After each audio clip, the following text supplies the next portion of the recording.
So what's good mga idol, this anime real quick page channel. So ang tatalakayin nga natin ngayon ay syempre alam nyo na at sinasuggest ko sa mga tropa natin dyan gusto ng thrill sa anime series ng Tokyo Revengers na wag na itong panoorin kasi big spoiler nga to.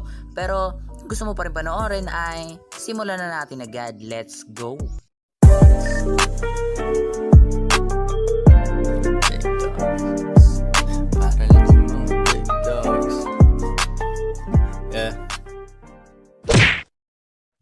So, alam naman nating magkaibigang matalik si Draken at Mikey at si Draken nga ang isa sa founding member ng Toman kung saan nga ay siya ang vice president leader ng Toman. Hanggang sa kahuli-hulihan nga ng Toman ay nanatili siyang tapat sa nasabing gang hanggang sa buwagin ang Tokyo Manji Gang. So during recent event ng Tokyo Revengers in chapter 214 ay doon nga natin nakita ang dalawa sa tatlong makapangyarihang gang sa kasalukuyan kung saan ay nakita nga nating nag-stand up ang dalawang makapangyarihang gang, ang Rokohara Tandai at ang Vraman Gang. Kung saan ay nire-recruit ni Sauterano na representative leader ng Rokohara Tandai. Nire-recruit niya nga si Drake na sumali sa kanila para talunin daw ang Vraman Gang. At nag-reply naman si Kawaragi Senju na hindi sila nandoon para makipaglaban, na paroon sila upang i-recruit si Takemichi na sumali sa Vraman Gang bago pa dumating ang Kanto Manji Gang sa lugar na iyon. Pagkatapos ngang marinig iyon ni Draken na ganoon siya na wala silang mapapala sa mga sinasabi nila at hindi niya ipupush na sumali si Takemichi sa kahit anong gang, parang ganun yan mga idol. At naalala nga ni Takemichi na kailangan niyang tulungan at iligtas si Mikey.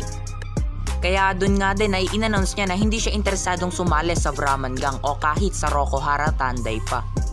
At dun nga din ay sinabi niya na nandun siya para talunin ang leader ng Kanto Manji Gang na si Mikey. Pagkatapos nga nilang marinig iyon ay karamihan nga sa miyembro ng magkabilang gang ay nagulat sa balitang iyon. Pero ang tatlo nga sa Heavenly Kings ng Tenjiku Gang kasama ng Heitani Brothers ay hindi na nga nagulat sa sinabi ni Takemichi at pinakita ni Takemichi. Kasi alam na nga nila na ganun talaga si Takemichi. Nang marinig nga iyon ni Sauterano ay nagalit nga ito at sinabihan niya si Takemichi na gusto niya bang humadlang sa tatlong Diyos ng Tokyo at may pahabol pa nga na nababaliw na ba daw si Takemichi. At bigla ngang sinapak ni Draken si tagiliran si Sauterano. Ang suntok niya ngang iyon ay ang nagpaatras at nagpausog kay Sauterano. At sabi nga ni Draken ay maglalaban muna sila bago niya magalaw si Takemichi. Parang ganito lang yun mga idol. Dadaan ka muna sa ibabaw ng bangkay ko. So yun nga. At ang pahabol pa nga ni Draken ay simulan na daw nilang dalawa yung round. Pero bago pa nga sila magsimula ay may tumunog na nga na wangwang na nangangahulugang may pulis na naparating. At sabi nga ni Sauterano ay ituloy na lang daw nila iyon sa susunod na pagkikita. At ang sagot naman ni Draken ay iniwan niya na ang dating siya sa Tokyo Manji Gang. At may pahabol pa si Draken na hinding-hindi nga daw siya sasali sa Rokohara Tandai. Pagkatapos ngang marinig lahat iyan ni Takemichi ay narealize ni Takemichi na hindi pa nga nagbabago si Draken at nasa Toman pa rin ang loyalty at puso neto. At pagkatapos nga ay lumapit si Akashi at nanghingi ito ng sorry kay Draken sa kadahilanang nanahimik lang sila at tinapik neto ang balikat ni Draken.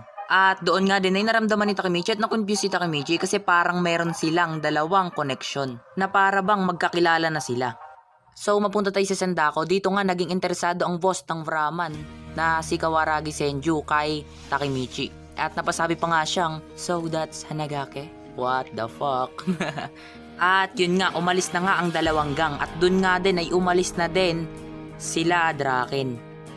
Habang nakaangka si Takemichi ay nag-uusap silang dalawa ni Draken. Sabi ni Draken kay Takemichi ay masaya siyang hindi pa rin nagbabago si Takemichi. At sabi naman ni Takemichi ay ganun din siya. Pero ang pag-uusap nga nilang dalawa ay naging seryoso. Nanghingi si Draken ng sorry kay Takemichi. At pahabol pa nga ni Draken ay may kailangan nga daw siyang sabihin kay Takemichi.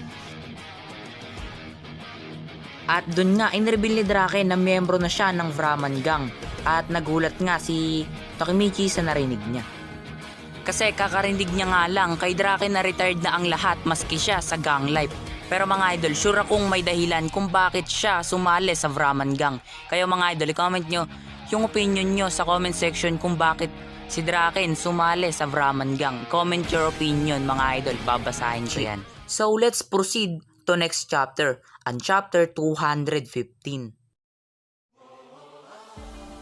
Pagkatapos ng ibunyag ni Draken na miyembro na siya ng Brahman Gang ay dito na nga nagsimula ang chapter 215 ng Tokyo Revengers, kung saan ay naglalaro nga sa isip ni Takemichi na miyembro na pala si Draken ng Brahman Gang, habang nandun nga si Takemichi sa bike shop ni Draken at Inupi at nagpapatuyo kung saan ay inasikaso siya ni Inupi at binigyan nga siya neto ng tuyong towel. At naalala nga ni Takemichi na ang panahon pa lang yon ay isang mabagyong panahon. Pagkatapos ngang sabihin na yun ni Takemichi ay hinanap niya nga kung nasaan ba daw si Draken. At ang sagot naman ni Inupi ay nasa labas nga ito, kausap ang isang miyembro ng Brahman Gang at malamang na siya din mismo ang pinag-uusapan neto. Nag-decide nga si Takemichi lumabas. Nang papalabas na nga si Takemichi ay nagbigay nga ng babala si Inupi sa kanya. Sabi nga niya kay Takemichi ay nag-aalala nga daw siya para kay Draken, kasi ang Brahman Gang nga daw ay may posibilidad na mas higit pa sa Yakuza Gang na isang delinquent biker gang, kaya maging maingat daw si Takemichi. At nang lumabas na nga si Takemichi ay nadatnan niyang sakal-sakal sa leeg ni Draken si Akashi gamit ang braso niya, at sinigawan niya nga ito at sinabi niyang hindi ba daw ito nakikinig. At ang pagre-recruit nga daw kay Takemichi at sa iba pang mga dating miyembro ng Toman ay hindi nga daw pwede. At kapag ginawa niya pa nga din daw yun ay hindi nga daw siya patatawarin ni Draken. At ipinaalala nga ni Draken ng napagkasunduan nilang dalawa ni Akashi. At pagkatapos niya ngang sabihin niyon ay pinakawalan niya na nga ito. Nang pinakawalan na nga ni Draken si Akashi ay nagdemand nga si Takemichi ng eksplanasyon sa kanila. At mula sa malayo ay may nakatayong tao na nakapaloob sa kanyang umbrella. At yun nga ay ang leader pala ng Brahman Gang, si Kawagari Senju. At sinagot niya nga ang tanong ni Takemichi. At dun nga mga idol, ito nga ang dahilan kung bakit sumali si Draken sa Brahman Gang na saktong sinabi ni Senju. Sinusubukan nga daw kasi ni Draken maibalik si Mikey, kasabayang mitiin ng Brahman Gang na talunin ang gang na pinamumunuan ni Mikey, ang Kanto Manji Gang. At yun nga daw ang dahilan kung bakit nakipag-cooperate si Draken sa Brahman Gang. Si mga idol, may reason kung bakit sumali si Draken sa Brahman Gang. Kagaya nga na sinabi ko nung nakaraan kong video, na matalik nga kasing kaibigan ni Draken si Mikey, kaya gusto niya nga itong iligtas. At sabi nga ni Akashi kay Takemichi ay umahanga nga daw siya sa layunin ng Tokyo Manji Gang, kung saan ay gumawa ito ng bagong kapanahunan for World of Delinquents. Pero ang Kanto Manji Gang nga daw na pinamumunuan ni Mikey ay malayong malayo at hindi na nga daw kagaya ng Tokyo Manji Gang. At kung magpapatuloy nga daw si Mikey sa tinatahak niyang landas ay nakakasiguro daw siyang magiging masama itong tao sa hinaharap. Kaya ipinahayag nga ni Akashi ang paglitaw ng Brahman Gang. Ang dahilan nga ng paglabas ng Brahman Gang ay para kontrahin ang katulad ng Kanto Manji Gang na naglalaman ng masamang layunin.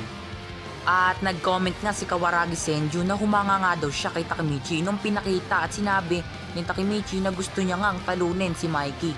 Ang layunin niya nga daw na iyon ay magagamit sa Brahman Gang.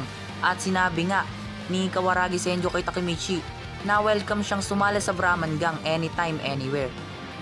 Nang marinig nga iyon ni Takemichi ay narealize niyang bagamat hindi siya magtagumpay na may recruit ang mga dating miyembro ng Toman ay pwede niya ngang maging kasangkapan ng ibang gang na ang layunin ay talunin si Mikey. At ang Brahman Gang nga ang magandang option para talunin at iligtas si Mikey. Kasi ang Brahman Gang nga, pati na ang mga miyembro nito ay gustong talunin ang Kanto Manji Gang sa magandang kadahilanan.